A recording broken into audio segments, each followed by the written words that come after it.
εσύ που ξεκινάς τώρα ελληνικά, για τον α ή β λόγο, για κάποιο λόγο τέλος πάντων, θα σου αποδείξω ότι μιλάς ήδη ελληνικά και δεν το ξέρεις, ίσως, κάποιες φορές. Γιατί πολύ απλά υπάρχουν πάρα πολλές λέξεις που θα σου πω τώρα στα ελληνικά, μα πάρα πολλές, που μπορείς να καταλάβεις γιατί πολύ απλά υπάρχουν και στη δική σου γλώσσα. Φυσικά υπάρχουν γιατί τις έχει ουσιαστικά πάρει η γλώσσα σου από την ελληνική, μη σου πω αρχαία ελληνική γλώσσα. Μάλιστα, αυτές που θα ακούσεις σήμερα, θα σου πω πραγματικά ότι υπάρχουν σε πάνω από 20 γλώσσες. Μη σου πω σε όλες σχεδόν τις γλώσσες του κόσμου. Αλλά για να μην υπερβάλλω και επειδή παρόλο που έχω σπουδάσει γλωσσολογία, κάποια πράγματα και εγώ τα μαθαίνω και τα ανακαλύπτω, γιατί είναι ένας τεράστιος τομέας, θα σου πω το εξής, με σιγουριά, ότι υπάρχει ό,τι σου πω σήμερα σε όλες τις ευρωπαϊκές γλώσσες. Αν αρχίσω αναλυτικά να λέω, φυσικά στα γαλλικά, αγγλικά, ιταλικά, ισπανικά, γερμανικά, ολλανδικά, όλες τις σκανδιναβικές γλώσσες, όπως νορβηγικά, σουηδικά, δανέζικα, ρωσικά βεβαίως, σέρβικα, πολωνικά, κροατικά και λυπάμαι, μπορεί και να ξεχνάω κάποιους, να με συγχωρείτε, αλλά προσπαθώ να τις θυμηθώ όλες. Πραγματικά θα το δείτε ότι δεν υπάρχει περίπτωση να μην υπάρχουν. Άλλωστε έκανα και έρευνα πριν σας κάνω αυτό το βίντεο. Αντίστοιχα, μέχρι και στα ιαπωνικά, μέχρι και στα αραβικά, στα κορεάτικα υπάρχουν αυτές οι λέξεις. Ας μην χάνουμε άλλο χρόνο, θα σου πω ήδη μία πρόταση και θα καταλάβεις γιατί μιλάω. Ξεκινάω λέγοντας απλά, ξέρεις, έχω πρόβλημα.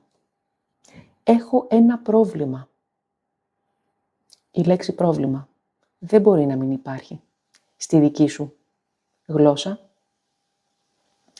Ή μια άλλη λέξη, η οικονομική κρίση δεν υπάρχει μόνο στην Ελλάδα. Η οικονομική κρίση δεν υπάρχει μόνο στην Ελλάδα, αλλά και σε ολόκληρη την Ευρώπη και αλλού στον κόσμο. Και οι δύο λέξεις εδώ, οικονομική κρίση, καταλαβαίνεις ακριβώς τι λέω. Ακόμα κι αν πρώτη φορά αποφάσισες να μάθεις ελληνικά και βλέπεις αυτό το βίντεο, καταλαβαίνεις αυτές τις δύο λέξεις γιατί υπάρχουν στη γλώσσα σου. Ή αν σου πω, ο πλανήτης μας κινδυνεύει όχι μόνο από τη ρύπανση, από όλους εμάς. Ο πλανήτης μας κινδυνεύει. Κατάλαβες ότι μιλάω για τον πλανήτη μας, τη Γη. Και γενικά οποιοσδήποτε πλανήτης. Γιατί υπάρχει αυτή η λέξη στη γλώσσα σου που είναι από τα αρχαία ελληνικά.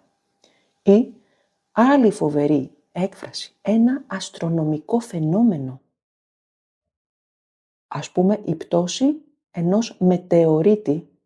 Μετεωρίτης είναι ένα αστρονομικό φαινόμενο. Και αστρονομία και φαινόμενο είναι ελληνικές λέξεις και έχεις σίγουρα στη δική σου γλώσσα. Είμαι 100% βέβαιη. Και γράψε μου τώρα στα σχόλια, αν όντως αυτές τις λέξεις τις έχεις στη γλώσσα σου και τις αναγνωρίζεις όταν σου μιλάω ελληνικά. Θα κοιτάξω λίγο και τον υπολογιστή μου τώρα, γιατί να θυμηθώ τι άλλο έχω να σου πω. Ναι, πολύ ωραία. Απλές λέξεις καθημερινές. Η μουσική. Λατρεύω τη μουσική. Τον ρυθμό. Σε άλλο βίντεο θα σου πω τι σχέση έχω και με τη μουσική. Αλλά σε άλλο βίντεο. Εντάξει, μουσική, θέατρο. Είναι ελληνικότατες λέξεις που δόθηκαν και διαδόθηκαν παντού στον κόσμο. Η μουσική προέρχεται από τις μούσες, τις 9 μούσες.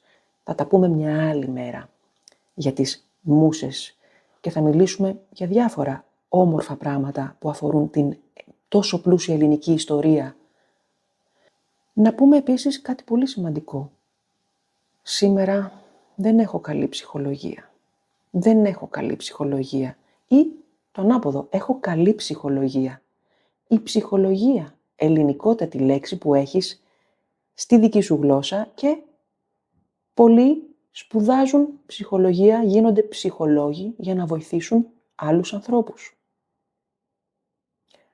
Την έχεις, είμαι 100% σίγουρη. Μία άλλη πολύ σημαντική λέξη, πώς είναι το πρόγραμμά σου? Το πρόγραμμα. Πρόγραμμα. Πες μου τώρα ότι δεν την έχεις στη δική σου γλώσσα. Το πρόγραμμά μου, άστα, είναι δραματικό. Δραματικό. Άλλη μία λέξη ελληνική. Σου είπα επίθετο τώρα που έχεις στη δική σου γλώσσα και που την καταλαβαίνεις στα ελληνικά κατευθείαν.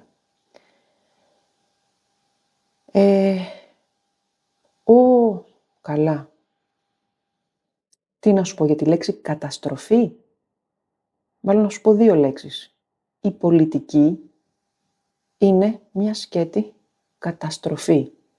Πες μου τώρα ότι δεν έχεις αυτές τις λέξεις στη δική σου γλώσσα, αλλά και αυτό που λέω δεν είναι αλήθεια και στη δική σου χώρα. Εντάξει, όχι σε όλους, αλλά στους περισσότερους. Στις περισσότερες χώρες η πολιτική δεν έχει καμία λογική. Άλλη ελληνική λέξη. Η πολιτική δεν έχει καμία λογική πλέον, γιατί το λογικό το έχουν κάνει παράλογο και το παράλογο λογικό. Εντάξει, μιλάμε φοβερές λέξεις και φοβερά νοήματα, αλλά δεν συνεχίζω γιατί είπαμε να μην μου κατεβάσουν το βίντεο, πρέπει να προσέχουμε τι λέμε. Να πούμε και κάποιες άλλες, κάποια ουσιαστικά ακόμα, γιατί μέχρι τώρα σου λέω ουσιαστικά και θα περάσω και στα επίθετα. Η σφαίρα, ο πλανήτης μας είναι μία σφαίρα, την καταλαβαίνεις απόλυτα. Ο πανικός, με πιάσε πανικός. Έγινε σεισμός και με πιάσε πανικός. Καλά, αυτό στην Ελλάδα συνηθίζεις, ζεις με αυτό, ζεις με τους σεισμούς. Τις προάλλες εδώ το σπίτι νόμιζα ότι χόρευα ολόκληρη όταν έγινε πρόσφατα ένας σεισμός εδώ κοντά. Ο ωκεανός. Από εδώ βλέπω θάλασσα από το παράθυρο. Ωραία, Πάμε λοιπόν τώρα σε επίθετα.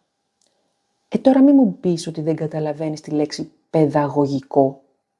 Εγώ που διδάσκω, που είμαι καθηγήτρια, πρέπει να έχω μία παιδαγωγική προσέγγιση στους μαθητές μου. Ελληνικότατη λέξη που έχεις και στη δική σου γλώσσα. Συμβολικό, συμβολικός, συμβολική. Και φυσικά το καταλαβαίνεις, σύμβολο. Παθολογικό, ένα πρόβλημα παθολογικό όταν πάμε στο γιατρό. Συμπαθητικός. Ο Κώστας είναι συμπαθητικός. Η Αλίκη είναι συμπαθητική. Και το αντίθετο. Η Φρυδερίκη είναι αντιπαθητική. Λέμε και αντιπαθέστατη. Ο Κάρολος είναι αντιπαθητικός. Μην πάει το μυαλό σας αμέσως. Εντάξει, είπαμε. Εκκεντρικός, που έδωσε excentrique στα γαλλικά. Φανατικός. Μην μου πεις δεν καταλαβαίνεις, πανεύκολη λέξη. Φανταστικός. Την έχεις μέσα στη γλώσσα σου τώρα, πες μου στα σχόλια. Σαρκαστικός. Και αυτή την έχεις. Στρατηγικός, στρατηγική. Εντάξει. Θεωρητικός, θεωρία. Δυναμικός. Είσαι δυναμικός, για πες μου, είσαι δυναμική. Διαβολικός. Εξορκιστής. Λοιπόν, ναι, δυστυχώς, ακόμα και αν δεν θέλουμε να το πιστέψουμε, με αυτά που συμβαίνουν πάνω σε αυτόν τον πλανήτη, δεν μπορεί να μην υπάρχουν διαβολικές και δαιμονικές δυνάμεις. Αλλά πάλι το αφήνω για ένα άλλο βίντεο και δεν ξέρω και αν θα πρέπει να το κάνω. Άντε να πω και ένα τελευταίο. Στην Ελλάδα επικρατεί το χάος. Χαοτικός. Κυρίως στο σύστημα. Το σύστημα, ελληνική λέξη. Το σύστημά μας είναι χαοτικό. Ελπίζω τουλάχιστον να μην βρήκες χαοτικό αυτό το βίντεο. Πες μου στα σχόλια λοιπόν.